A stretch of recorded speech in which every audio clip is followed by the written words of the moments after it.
பிரியமான அன்பு சகோதர சகோதரிகளே, ஆண்டவராக இயேசு கிறிஸ்து நாமத்தாலே நன்றிகளும் சோத்திரங்களும் ஏறெடுக்கிறோம். கர்த்தர் உங்களை அளவில்லாமல் ஆசீர்வதித்து பெருக செய்வார் என்று நான் விசுவாசிக்கிறேன். தொடர்ந்து ஒரு 4 நாளாக எந்த செய்தியும் உங்களுக்கு அனுப்பவும் இல்லை. முந்தா நாள் அனுப்பப்பட்டது கூட எனக்கு செல்போன் இல்லை. என்னுடைய மகனுடைய செல்போன் வாங்கி 1ஆம் தேதி ஏராளமான ஜனங்களுக்கு தாராளமாக கர்த்தர் உதவி செய்தார். ஒரு 5 பேருக்கு ஆரம்பித்த அரிசி பருப்பை அது 10 பேர் ஆச்சு, 15 பேர் ஆச்சு. இன்னைக்கு 39 பேருக்கு கொடுக்கத்தக்க தேவன் கட்டளையிட்டார். இது எங்கிருந்து வருது, எப்படி வருது எனக்கு தெரியாது. ஒரு காலத்தில் ஒரு ஆண்டுகள், ஒவ்வொரு வருஷங்கள், ஒவ்வொரு விசேஷமான காரியங்கள் கர்த்தர் செய்வது வழக்கம். ஒரு காலகட்டத்தில் வாலிப பிள்ளைகளுக்கு திருவள்ளூர் மாவட்டத்தில் நிறைய பண்ணும். குணசீலன் என்று சொல்லி மேல்நலாத்தூரில் அருமையான தகப்பன் மூலியமாக அந்த பக்கத்தில் ஊழியத்தை கடந்து போய் பல கிராமங்களில் கடந்து ஊழியம் செய்கிற போது சிறு பிள்ளைகளுக்கு நாங்கள் புத்தகம் கொடுப்போம். இப்போ அது ஸ்கூலில் தராங்க, அப்போ கொடுக்க மாட்டாங்க. நோட்டு புத்தகங்களை கொடுத்து அவங்களுக்கு பேனா கொடுத்து அவங்களை பாட வைத்து ஆட வச்சு தேவநாமத்தை மகிமைப்படுத்தி கடந்து வரும். அதுக்கப்புறம் கொஞ்சம் ஸ்டில் சம்பந்தப்பட்ட சாமானை கொடுத்து ஜனங்கள் மத்தியில் எப்படியாவது இயேசு நாமத்தை மகிமைப்படுத்தி ஆகும். அப்போ கடம்பத்தூர் பகுதியில் அந்த பக்கம் ஊழியம் பண்ணோம். அங்கே ஒரு இடத்துல ஒரு சாபனத்தின் மூலியமாக பண்ணி பெருகப்படும் போது நாங்கள் அதை விலகிட்டோம். இப்போ பார்த்தோன்னா அந்த கொரோனாவில் பாதிக்கப்படும் போது பல ஆயிரம் ஜனங்களை சந்தித்து ஆகாரத்தை கொடுத்து அரிசி பருப்பு கொடுக்க ஆரம்பித்தோம். வீடு தூரம் சந்தித்து பால் பாக்கெட்டு கூட கொடுத்து, இந்த மழையில் கூட அப்படி ஒன்று யோசித்தேன். என்னால் அதாவது ஐஸ்வர்யம் இல்லாத ஒரு முடிவு எடுப்பேன். நான் என்கிட்ட எதுவுமே இருக்காது, ஆனால் தேவனுடைய சமூகத்தில் முழங்கால் போட்டு இப்படி ஜனங்களுக்கு கொடுக்கணும் என்று சொன்னால் ஆயத்தப்படுத்தி கொடுத்துருப்பாரு. இருந்தாலும் ஓரளவுக்கு நல்லா இருக்கிறாங்க ஜனங்கன்றதுக்காக அதை நான் கொடுக்க விரும்பலை. பலருக்கு வயது கடந்து போகிறவங்களுக்கு இந்த மாதத்தில் அதிகம் பேர் கொடுத்தோம். அது 1ஆம் தேதி அனுப்ப முடியாமல் 3ஆம் தேதி அனுப்பக்கூடிய ஒரு சூழ்நிலையாக இருந்தது. இன்று 4ஆம் தேதி. இந்த 4ஆம் தேதி இன்றைக்கி நான் சென்னைக்கு கடந்து போய் செல்ஃபோன் கிடையாது இன்றைக்கி முழுவதும்.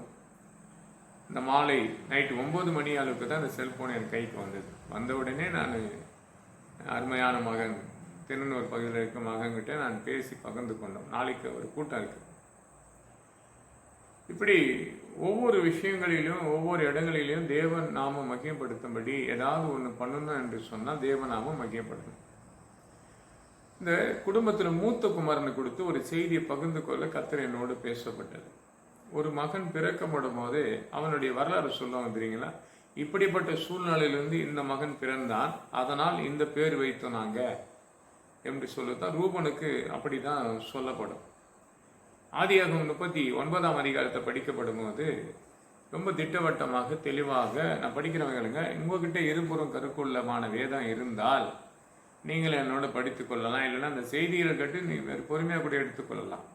படிக்கிறேன் கேளுங்க, ரொம்ப நல்லா இருக்கும் அந்த வசனம். லேவியால் கர்ப்பவதியாகி ஒரு குமரனை பெற்றார். கர்த்தர் என் சிறுமையை பார்த்து இப்போதே என் புருஷன் என்னை நேசிப்பான் என்று சொல்லி அவனுக்கு ரூபன் என்று பெயர் வைத்தார். ஒரு மனிதனுக்கு திருமணமாகி கர்ப்பத்தின் கனி இல்லை என்று சொன்னால் அவங்க எப்படிலாம் வருத்தப்படுவார்கள், எப்படிப்பட்ட சூழ்நிலை ஏற்படும்ன்றது நமக்கு தெரியும் இல்லையா? அக்கத்து பக்கத்தில் ஒரு சிலருக்கு குழந்தை இல்லைன்னும் போது அவங்கள ஒரு சில விஷயங்களில் கலந்து கொள்ள மாட்டாங்க, தள்ளி நிற்க வச்சு பார்ப்பாங்க. ஆனால் கிறிஸ்துவ ஐக்கியத்தில் அது இருக்குதான்னு கேட்டால் கண்டிப்பாக கிடையாது. என்னிடத்துல கிடையாது. ஒரு சிலர் அதை கூட உள்ளத்தில் வச்சுன்னு உதட்டில் வேறு மாதிரி பேசுவாங்க. அப்போது இந்த வாழ்க்கையின் வாழ்வாதாரத்தை கொஞ்சம் ருசித்து பார்க்கும்போது ஆதி மனிதன் இந்த ரூபனை கொடுத்து ஒரு விசேஷம் என்னடானா, அவங்க சொன்னப்பட்ட வார்த்தை பண்ணி என்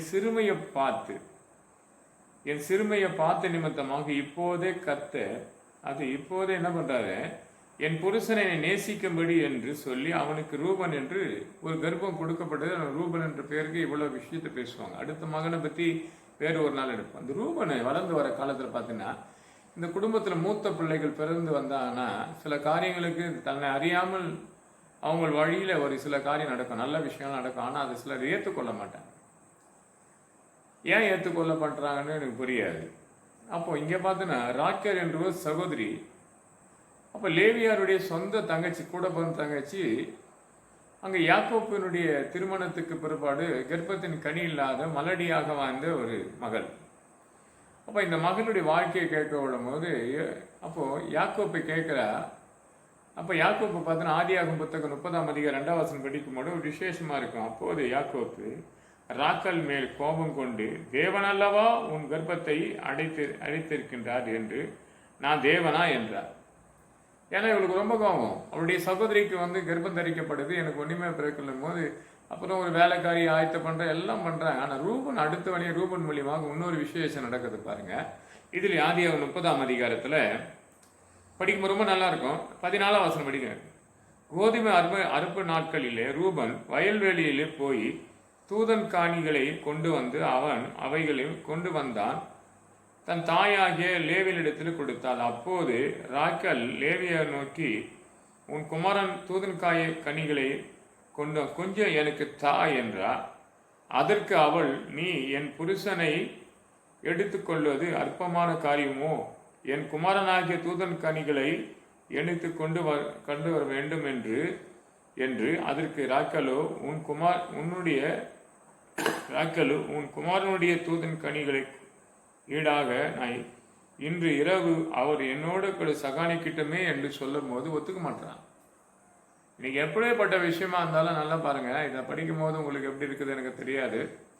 ஒரு டைரக்டா இருக்கும் பைபிள்ல. இதுல கணவன் மனைவியை சேரக்கூடிய காரியத்தை சகானித்தார் என்று டைரக்டா இருக்கும். ஆனால் ஒத்துக்கொள்ள மாட்டான். அதுக்கப்புறம் அவனுக்கு குமரன் பிறகுது, தொடர்ந்து பிறந்து கடைசியா ஒரு பெண் பிள்ளை பிறந்து அது கர்ப்பம் அடைக்கப்படுது. ஆனாலும் அதுக்கப்புறம் ராக்கேலுக்கு ஒரு வாழ்க்கை தேவன் ஏற்படுத்தி கொடுக்குறார் இல்லையா? ஆதியாகத்தில் பார்த்தீங்கன்னா 30ஆம் அதிகாரம் 22ஆம் வசனத்தை படிக்கப்படும் போது ரொம்ப அழகா இருக்கு அந்த வசனம். தேவன் ராக்கேலை நினை கூர்ந்தார், அவருக்கு தேவன் செய்தி கொடுத்து அவர் கர்ப்பம் தரிக்கும்படி செய்தார். இதுதான் எப்பனா ஒரு பிரச்சனைக்கு இவ்வளவு வருத்தங்கள் அதிகமாக தேவ சமூகத்துல சாயக்கூடிய ஒரு மகள். இவங்க யார் தெரியுமா? சாதாரண ஆள் கிடையாது. பலவிதமான காரியங்களுக்கு முன்மாதிரியா இருக்கக்கூடிய ஒரு சூழ்நிலை. தன் தகப்பன் வீட்டிலேயே அப்படிப்பட்ட காரியத்தை செய்யக்கூடிய ஒரு சகோதரி, ஒரு துணிகரமான தன்னுடைய ஒரு நகையை தன் தகப்பனை விட்டு வரப்படும் தன் நகையை கூட கொண்டு வந்துருவாங்க. அப்போ பார்த்தோன்னா அங்க யாக்கோப்புக்கு நிறைய பிரச்சனைகளை கொண்டு வருது. நம்ம தானா யாக்கோப்புக்கு தெரியாது. இவ கொண்டு வந்து தன்னுடைய படுக்கறையில வைத்துக்கொண்டு, நான் இந்த மாதம் ஒரு பெண்களுக்கு ஏற வேண்டிய காரியம் எனக்கு இருக்குதுன்னா தொட வராதபடி அவங்க அப்பா திரும்பி கடந்து போயிடுவார். அப்படி பல காரியம் செய்து வந்து ரூபன் பார்த்தீங்கன்னா எல்லா விஷயத்திலும் கலந்து இருப்பார். மூத்த குமாரன் எதுவுமே தெரியாது. ரெண்டாவது ஒரு விஷயம் என்ன பார்த்தோன்னா, இந்த யோசேப்பு பிறந்த பிற்பாடு, ராக்கேலுடைய குமாரன் பிறந்த பிற்பாடு அவனுக்கு தேவன் நிறைய வெளிப்பாடு கொடுக்குறார். இந்த வெளிப்பாடு கொடுக்கப்படும் போது அண்ணன் தம்பிகளுக்குள்ள ஒரு போராமை வரும். எப்பவுமே பாருங்க, என்னை சார்ந்து சில செய்திகள் சொல்லி என் சகோதரன் கூட என்கிட்ட பேசாத இருந்தாங்க. நானும் அவங்க கிட்ட பேசுறதுல 2 நாளாக பேசக்கூடிய ஒரு சூழ்நிலையை தேவன் ஏற்படுத்திட்டார். அதனால யாரு கொடுத்து யோசிக்க மாட்டேன். இந்த இருபுறம் கருக்குள்ள பட்டைய மட்டும்தான் பயப்படுவேனே தவிர எந்த மனுஷனை எப்படி என்ன. ஏன்னா எல்லாருக்கும் எல்லாம், யாருக்கும் நான் அடிமை இல்லை. சில நினைப்பாங்க இப்படி அப்படின்னு, அப்படியெல்லாம் கிடையாதுங்க. தாய்மை உள்ளவர் மேல் கர்த்தர் கிருபை காட்டுவார். அப்போ என்னால் முடிஞ்சு யாராக இருந்தாலும் அவங்களுக்கு உதவி செய்ய என்னுடைய கரங்க எப்போ நீக்கப்பட்டதாக தான் இருக்குமே தவிர யார் இடத்துல இது எதை அபகரிக்கலை என்ற எண்ணங்கள் எனக்கு வராது.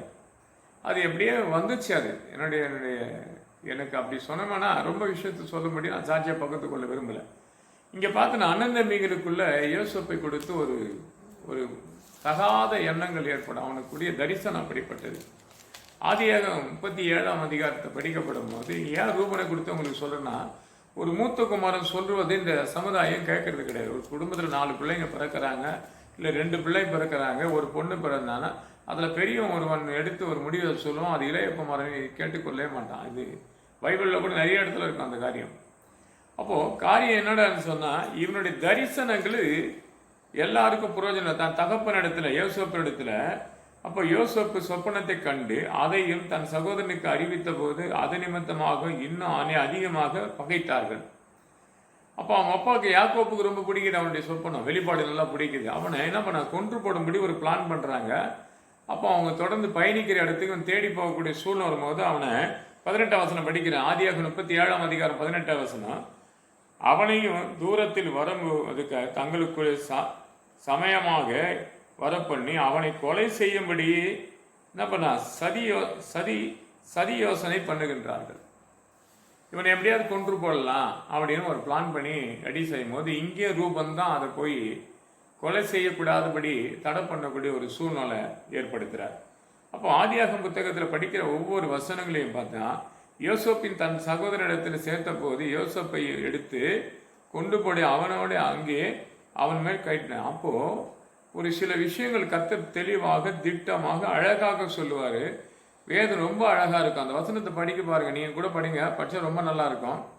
அப்போ இப்படிப்பட்ட ஆலோசனை ஆதியாகமம் 37ஆம் அதிகாரத்தை படித்து நான் 18லேருந்து படிச்சுன்னு வந்தால் ரூபன் இவங்களுக்கு ஒரு காரியத்தை சொல்லுவான். ரூபன் அதை கேட்டு அவர்களை கைகளே தப்பி வைக்கும்படி அவனையும் தகப்பனுடைய திரும்பி கொண்டு போக மனது இல்லாத இருந்தால் அவர்களை நோக்கி அவர்களை கொல்ல வேண்டாம், நீங்கள் இரத்தம் சிந்தமானா நீங்கள் அவர் மேல் கைகளை வைக்காமல் அவனை வனாந்திரத்துக்குள்ளே இந்த குழியிலே போட விடுங்கள் என்று அவர்கள் எனக்கு தப்பிடும். யோசேப்பு தன் சகோதரிடத்துக்குள்ளே சேர்ந்தபோது யோசேப்பை உடுத்தி கொண்டு போய் அவர்கள் அங்கே போட்டான். அவரை எடுத்து அவன் குழியிலே போட்டான். தண்ணீர் இல்லாத குழியாக இருந்தது. திரிய ரூபன் என்ன பண்றாரு, அதை கொடுத்து பேசப்பட்டு 20 வெள்ளிக்காசு விற்கும்படியாக தீர்மானிக்கப்படும் போது 28ஆம் வசனத்துல அவன் என்ன பண்ண, கொன்று போடுவதை காட்டி வித்துடலாமே என்று சொல்லி ஒரு பிளான் கொடுக்குறதே யோசிச்சு.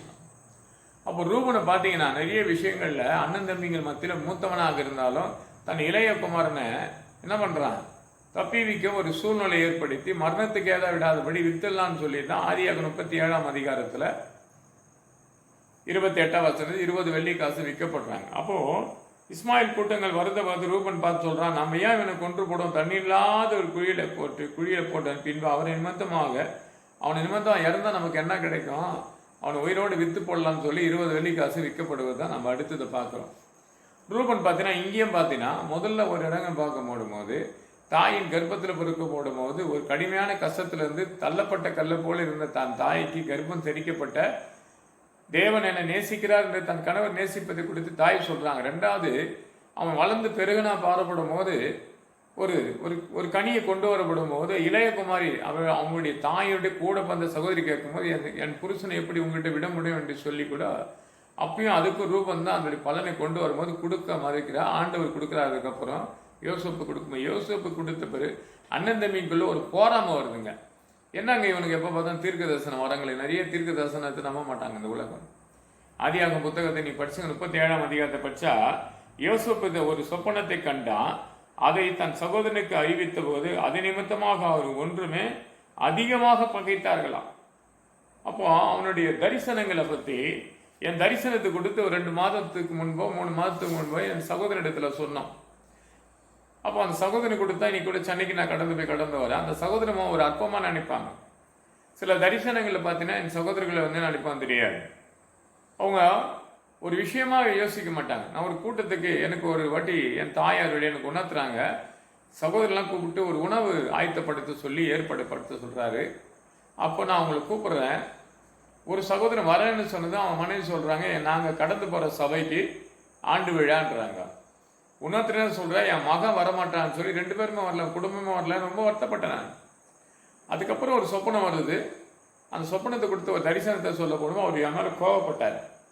எப்படி கோவப்படுறாரு, எப்படி சொல்ல வேணும்னா நான் எல்லாத்தையும் விட்டுட்டு போயிடுறேன் அப்படின்றவ நான் விட்டுட்டேன். அப்போ ஒரு தரிசனத்துக்கு நான் கொண்டுட்டதுன்னா கர்த்தருடைய தரிசனத்தின்படி தப்பா மட்டும் என்னைக்கும் ஆகாது. மனுஷன் பொய் சொல்லுவான், ஆனால் கடவுள் பொய் சொல்ல மாட்டார். அந்த தரிசனத்தின்படி அதே போல ஒரு காரியம் நடக்குது. அப்போ அந்த தரிசனப்படி நடக்குது இல்லையா? அப்போ விற்க போடுகிற ஒரு சூழ்நிலை ஏற்படுத்துறாங்க. இங்க பார்த்தனா தன் சகோதரனை காப்பாற்றுவதும் ரூபன் தான். மூத்த குமாரனா பொறுக்கிறது லேசான காரியம் கிடையாதுங்க. ஒவ்வொரு இடத்துலையும் எத்தனை விதமா நல்ல காரியம் சொல்லி கொண்டு வந்தாலும் அடுத்த பிள்ளைகள் விரோதமாக தான் இருப்பாங்க. இது ஆதியாகமம் புத்தகத்திலே இருக்கும். ஆதியாகமம் புத்தகத்திலே 4ஆம் அதிகாரம் 7ஆம் வசனம் படிச்சனா அண்ணன் தம்பிகளுக்குள்ள ஒரு பிரச்சனையே உருவாகும். இந்த மூத்த குமராங்கிற மாதிரி எங்க போனாலும் சரி அந்த பிரச்சனைக்குரிய காரணங்கள் நன்மையே செய்தாலும் ரூபனுக்கு விரோதமான செயல்பாடு தான் நடக்குது. அப்போ இங்க பார்த்தினா தன் சகோதரி கொடுக்காத நிறுத்தது அவன் தாய் தான். கூட பிறந்த அக்கா தங்கச்சிக்கு தன் கனியை கொடுத்தால் கர்ப்பம் தரிக்க கூடாது, என் புருஷனை விட முடியுமா என்று சொல்லக்கூடியது. இதுதான் இன்னைக்கு தமிழ்நாட்டில் நிறைய விஷயம் நடக்கும். அப்போ அநேக காரியங்களில் விடாதபடி கடந்த ரூபன் ஏதோ கொடுத்து கடந்து போகணுமானா ஆனால் அவங்களுக்கு கனி கொடுக்கும். ஆனால் கடவுள் விட மாட்டார். ஆதியாகமம் புத்தகத்தில் சொல்லப்பட்ட விஷயத்தை இங்கே 14ஆம் வசனத்தில் சொல்லப்பட்டதை ஆனால் 21ஆம் வசனத்தை பார்த்தோன்னா அதே ராக்காலை நினை கூர்ந்து கர்ப்பத்தில் கிடந்து யோசப்பு பிறக்க யோசப்பு பிறக்கப்படும் அவர் மேலே போராமைக்குள்ள அண்ணன் தம்பிக்குள்ள உருவாகுது. அங்கேயும் இவர் தான் காப்பாரு. அவனே தண்ணீர் இல்லாத குழியில் போட்டு மரணத்துக்கு ஏதாவது கொடுப்பது விற்று போட்டுடலாமே என்று இஸ்மாயில் கூட்டத்துக்கு விற்கப்படுதான் 20 வெள்ளிக்காசுங்க. இது 28 வசனத்தோடு முடியுது. அடுத்து ஒரு இடத்த பார்க்கும்போது ரூபனை குத்து ரொம்ப நல்லா இருக்கும். அது அப்போ இவன் ரூபனுக்கு ஒரு பஞ்சங்கள் வரப்படும் போது சந்திக்கக்கூடிய ஒரு சூழ்நிலை ஏற்படுது. அப்போ சந்திக்கக்கூடிய ஒரு சூழ்நிலை ஏற்படும் போது யாருக்கிட்ட போறான்னு தெரியுமா? யாரை 20 காசுக்கு 20 வெள்ளிக்காசு விற்கப்பட்டார்களோ அவங்கள சந்திக்கக்கூடிய ஒரு சூழ்நிலை ஏற்படுத்துறா. ஆனா யோசேப்புன்னு இவங்களுக்கு தெரியாது. அத்தனை அண்ணன் தம்பி கடந்து தன் தகப்பன் சொன்ன வார்த்தையை கேட்டுக்கொண்டு கடந்து பயணிக்கிறாங்க. அவன் கடந்து பயணிக்கப்படும் போது அங்க கேட்கிறவன் இளையகுமாரனை கொண்டு வாருங்கள் என்று கேட்கிறாங்க. படிக்கிற பாருங்க அந்த வசனம். ஆதியாக புத்தகம் 42ஆம் அதிகாரம் 21ஆம் வசனம் படிக்கிற பாரு. தம்முடைய சகோதரனாக நம்ம அவருக்கு அதுக்காக அவர் சொல்றாரு 20லேருந்து படிக்கிற பாரு. உங்கள் இளைய சகோதரனை என்னிடத்திலே அழைத்து கொண்டு வாருங்கள் பாருங்க. அப்போது உங்கள் வார்த்தைகளே மெய்தான் என்று விளங்கும், நீங்கள் சாகவில்லை என்று அவர் அப்படியே செய்வதே இல்லை இசைந்தார்கள். தம்முடைய சகோதரனாக நாம் செய்த துரோகம் நம் மேலே சுமந்தது என்று அவர் நம்மளை கெஞ்சித்து வேண்டிக் கொண்டதாம். அவருடைய மனம் விருப்பத்தின்படி நாம் கண்டு அவர்களுக்குள்ளே செய்தி கொடுக்காமல் போன ஆகையால் இந்த ஆபத்தையும் நமக்கு நேரிட என்ன ஒருவாக பார்த்து கொள்ள. அப்போது ரூபன் அவர்களை பார்த்து, இளைய குமாரனுக்கு விரோதமாக பாவம் செய்யாது என்று நான் உங்களுக்கு சொல்லவில்லையோ? நீங்கள் கேட்காமல் போனீர். இப்போது இதோ அவர் இந்த இரத்தப்பழியை நம்மளிடத்திலே வாங்குகின்றார் என்றார். அப்போ இங்கேயே ரூபன் தான் பதில் சொல்றாரு. அன்னைக்கே நான் சொன்னனே, என் பேச்சை கேட்காத பண்ணீங்களே. ஏன்னா இந்த இளைய குமாரனுடைய செய்திகள் மூத்த குமாரனுடைய செய்தி என்ன தெரியுமா? இந்த மூத்த குமாரங்கள் ஒரு தகப்பன் ஸ்தானத்திலிருந்து சில விஷயத்தை பார்க்கக்கூடியதா இருக்கும். நிறைய இடங்களையும் நீங்க பாருங்க, வீட்டுக்கு பெரிய பிள்ளையா இருப்பான், அவனை ஏதாவது ஒரு குறைய சொல்லிடுவாங்க. இளைய குமாரன் எந்த தவறும் பண்ண மாட்டான்னு தான் பேசுவாங்க. நிறைய குடும்பத்தை நீ பார்க்கலாம். ஒரு வீட்டுக்கு ஒரு பெரிய பெண்ணா இருக்கும், அந்த பொண்ணுக்கு பார்த்தீங்கன்னா புத்திகள் மாறாது, கரெக்டாக அதை ஃபாலோ பண்ணி கடந்து பயணிக்கும். அப்போது சிறிய மகளுக்கு தெரியாது, ஆனால் அவள் சிறிய கடந்து வந்தால் செய்து முடித்தாள். பெரியவள் எல்லாத்துக்கும் அர்ப்பணித்து ஒப்பு கொடுப்பான். இந்த மாற்றாளுக்கு மரியாதை ஒரு விஷயத்தை பார்க்க தெரியுமா? அண்ணன் அக்கா தங்கச்சிக்குள்ள இந்த மாற்றாளுக்கு இருக்கிற விஷயம் என்னடான்னா, நல்ல வேலை செய்யணும், கத்தரை நோக்கி கூப்பிடணும். அந்த மரியாதைக்கு அந்த பாதத்திலே பண்ணி நல்ல பங்கை எடுத்து கொள்ளப்படணும். அப்போ மாற்றாலே ஆண்டவரே சொல்லுவார், நீ இந்த உலகத்தை கொடுத்து யோசித்து கொண்டே இருக்கிற. ஆனால் ரூபன் அதை தான் பண்ணாரு. இந்த உலகத்தின் மத்தியம் தன் சகோதரன் மாண்டு போகக்கூடாது என்று நினைக்கக்கூடிய ஒரு சூழ்நிலையை ஏற்படுத்தி அவனை கொலை செய்து கொன்று போடாதபடி காப்பாற்றி 20 வெள்ளிக்காசு விற்கும்படி ஏற்படுத்துகிறாரு. தன் இளையகுமார் கர்ப்பத்தின் கனியில தவிக்கிறாங்க என்று அந்த தூதன் காயை கொண்டு வரப்படும் போது கொடுக்க விடாத பண்றது அவர்கிட்ட அங்கேயும் அவங்க தாயாரு. ஏன்னா அவர் பிறக்கப்படும் போது வார்த்தை அப்படி தானே இருக்குது, என் சிறுமையை பார்த்து கத்தர் செய்தார் என்று தான் அவருக்கு பேரு ரூபன் வைக்கிறாங்க. பார்க்குற அன்பு சகோதர சகோதரிகளை அநேக விஷயங்கள்ல நமக்கு பெரியவர்களாக இருக்கிற சொல்ற வார்த்தை நம்ம கேட்கறதே கிடையாது. அவருக்கு என்ன தெரியும், அவர் என்ன செய்வார். நான் இன்னைக்கு பார்த்தேன், ரொம்ப நாள் ஆச்சு இந்த ட்ராவல்லாம் நான் பண்ணி இப்படி நான் பார்த்தேன். பைபிள் எடுத்தேன், போகும்போது படிக்கணும்னு நினச்சேன், முடியல, அப்படியே நான் உட்காந்துட்டேன். வர சொல்ல எனக்கு ஒரு நல்ல நிறைய ஜனம் இருந்தாலும் இப்போ நான் பார்க்கறது கிடையாது. இன்னொன்று பார்த்தீங்கன்னா என் பாக்கெட்டில் செல்ஃபோனும் கிடையாது. செல்லு இருந்தால் கூட இனி வர காலத்தில் பார்க்கக்கூடாத அளவுக்கு கத்த தீர்மானிச்சாருங்க. ஒரு நாள் என்கிட்ட செல்லு இல்லாத போனதுனால பெரிய சந்தோஷம். இனியே அந்த செல்லை பார்க்கறதோட வேதத்தை படிக்கலாமே. எப்போனா 6 அதிகாரத்தை படிச்சு ட்ரெயினில் ட்ராவல் பண்ணும்போது, அப்போ ஆதியாகத்தில் யாத்திராகத்திலாம் படிச்சுன்னு தான் இருக்கிறேன். ஏன்னா இப்படி படிக்கதான் 3 இடத்துல இந்த காரியத்தை கொடுத்து சொல்லக்கூடிய நேரத்தையும் ஆதியாகம் புத்தகத்தில் படிக்கும் போது 29ஆம் அதிகாரத்தில் சொல்லக்கூடிய விஷயத்தையும் 37ஆம் வசனத்தையும் 30ஆம் அதிகாரத்தையும் அப்போ ஒவ்வொரு இடங்களிலும் பார்க்கப்படும் போது ஒவ்வொரு விஷயத்தை தேவன் சொல்லி கொடுக்கிறாரு. அப்போ மூத்தவனுக்கு கூட இளைய மனதை கொடுக்கிறார் ஆண்டவர். ஏன்னா நீ ஆதியாகம் புத்தகத்தின் 32ஆம் அதிகாரத்தை படிச்சின்னா தன் சகோதரனுக்கு விரோதமாக யாக்கோப்பு கடந்து போயிடுவார் இல்லையா? யோசேப்பு பிறந்து அப்போ யாக்கோப்பு கடந்து போன 20 ஆண்டுகளுக்கு பிற்பாடு ஏசா இருப்பார். அந்த இடத்துக்கு வரும்போது ஏதோ ஒன்று நடக்குன்னு தான் சொல்லி அவன் பணிந்து குனிந்து மூத்தவனுக்கு ஒப்பு கொடுக்கும் போது அவனை கட்டிப்பிடித்து முத்தம் செய்தான் என்று 33ஆம் அதிகாரம் 4ஆம் வசனத்தை பார்க்கிறோம். ஏன் தெரியுமா? இன்னைக்கு அநேக சகோதரர்களை தன்னுடைய அண்ணனை பார்த்தோ தன்னுடைய அக்காவை பார்த்தோ தன்னை அர்ப்பணித்து ஒப்பு கொடுக்கல. சில இடத்துல பெண்கள் கூட ஒரு மாதிரியாக மாறிடுவாங்க. ஆண்கள் மத்தியில் எல்லார் வீட்லையும் கொஞ்சம் கொஞ்சம் கூர்ந்து கவனிங்களேன். நம்ம அண்ணன் நமக்கு என்ன செய்திருக்காருன்னு நினைங்க. ஒரு நிமிடம் நினைச்சு பாருங்க அந்த காரியத்தை. யாரும் அதை நினைக்கிறது கிடையாதுங்க. என் வாழ்க்கையில் நான் அனுபவிச்ச நாட்கள் அநேகம். வருத்தம் வந்ததுன்னா வருத்தப்படுறது கிடையாது. கோபத்தை உண்டாக்கக்கூடிய சூழ்நிலை வந்து கோபப்பட்டு பிரயோஜனம் கிடையாது. நல்லா தெரிஞ்சு போச்சு இந்த உலகம் எப்படின்னா, அதாவது அநேக காரியத்தை ஏமாற்றி கொண்டு போகத்தான் தீர்மானித்தாங்க. இன்னைக்கு நான் ஒரு சிலர் சந்தித்து பேசப்படும் போது, அப்போ எங்கள் ஃபேமிலி கொடுத்து அவங்க பேச பேச எனக்குள்ள ரொம்ப கஷ்டம் ஆகி போச்சு. அண்ணன் தம்பிகளை கொடுத்து இவ்வளோலாம் நடந்திருக்குதா என் வாழ்க்கை தெரியலையான்னு யோசிச்சேன். அதை நான் வெளிப்படுத்துக்கு ஏன் விரும்பலன்னு சொன்னால், கர்த்தர் அதன் காலத்துக்கு நேர்த்தியாக செய்வேன் என்று பிரசங்கி 3:11 சொன்னதை போல் அதன் காலத்துக்கு என்னதான் நம்ம யாரை விரும்பி கொண்டு நம்பிக்கொண்டு இருக்கிறோமோ அவங்களை காட்டிய விசேஷத்தை ஆண்டவராக இயேசு கிறிஸ்து தான் என்று எப்பவுமே வெளிப்படுத்த ஒரே விசேஷமான காரியம் தான். இன்னைக்கு சென்னை கடந்து போகுதுமே அநேக காரியம் மறைப்பொருளான விஷயம் வெளிப்பட்டது. அப்போ நடந்ததெல்லாம் நன்மைக்காக தான் என்று கடந்து பயணித்து கொண்டே தான் இருந்தேன். எப்பவும் போனேன். நான் போக இடங்களில் ஆகாரத்தை கொடுத்தாங்க. நான் கடந்து போன இடத்துல ஜெபித்தோம், கேட்க வேண்டிய இடத்துல பேசிட்டோம். எல்லாம் கடந்து நான் பயணித்து சென்னைக்கு இருந்து கடந்து போய் சென்னையிலேருந்து கடந்து திருத்தணிக்கு வந்து இன்னைக்கு செய்தி உங்களோடு பகிர்ந்து கொள்கிறேன் என்று சொன்னால், என் ஆண்டவராக இயேசு கிறிஸ்து தீர்மானித்த காரியங்களும் நேர்த்தியாக அழகாக செய்து முடிக்க வல்லவராக இருக்கிறார். பார்க்குற அன்பு சகோதரிகளை யாரை கூட தேவை கவலைப்படாது. நீ அமர்ந்திருந்தால் நான் தேவன் என்று அறிவிப்பேன் என்று சங்கீத புத்தகம் 46:10 சொன்னான். நான் அமர்ந்திருந்தேன், தேவன் எங்க இருக்குது, என்ன நடக்குது என்றது வெளிப்படுத்தினார். கர்த்தர் வார்த்தைகள் ஆசீர்வதிப்பார். ஜெபம் பண்ணுவோமா? என் அன்பால் நேசிக்க நல்ல பிதாவே, கிருபைக்காக சோதரிக்கிறோம், வல்லமைக்காக துதிக்கிறோம். ஒவ்வொரு குடும்பத்தையும் அது நினைக்கப்படும் போது யோசிக்கப்படும் போது சகலத்தை புதிதாக்கி அப்பா அலுவில்லாமல் ஆசீர்வதி பெருக செய்யட்டும். அப்பா இந்த மாதங்கள் கடந்து நாங்கள் திருமண காரியத்துக்காக எடுக்கிற எல்லா காரியத்தையும் முன்னிருந்து நடத்துமாப்பா. எல்லாம் ஏழை எளிய சந்திக்கிற கிறிஸ்துமஸ் காரியங்கள்லாம் நடந்து அப்போ வெற்றிகரமான மகிழ்ச்சி காணத்தக்க உதவி செய்யும். ஆண்டவர் சிறுமைப்பட்ட காலங்களும் துன்பம் கண்ட வருஷத்தின் சரியா கர்த்தர் இந்த வினாடியிலிருந்து எங்களை உயர்த்தினீரே, அதுக்கு சோத்திரம் சோத்திரம் சோத்திர கர்த்தா. ஆண்டவரை அன்னைக்கு 3,09,000 கடத்துக்குரிய காரியத்தை நாங்கள் ஏற்படுத்தியிருக்கிறோம். அந்த கடன் தொழில் தேடியும் காணாத போகட்டும். நான் உங்களுக்கு ஏற்படட்டும். பெரிய கேசும் இதான். ஆமே ஆமே ஆமே.